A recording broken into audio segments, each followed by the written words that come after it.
রাজ্যে এসআর চলছে, সামনেই বাংলা বিধানসভা নির্বাচন। এই রাজ্যের আম জনতা কি ভাবছে, কোন কোন ইস্যুতে ভোট দেবেন, সেই 24 ঘন্টায় মতামত জানালো পাবলিক।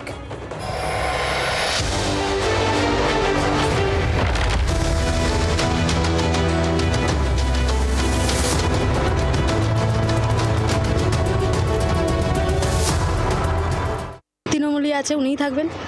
শিক্ষা চুরি থেকে, চাল চুরি থেকে করে, মিড ডে মিল থেকে চুরি করে এইখানকার সন্ত্রাস সৃষ্টি করছে, যে ড্রেন হচ্ছে, ড্রেনের টাকা লুটপাট হচ্ছে। এর জন্য মানুষ বুঝে গেছে যে পশ্চিমবঙ্গে পরিবর্তন দরকার। দিদি তো ভালোই, দিদি তো কারোর জন্য খারাপ করছে না, সবার জন্য ভালো করছে।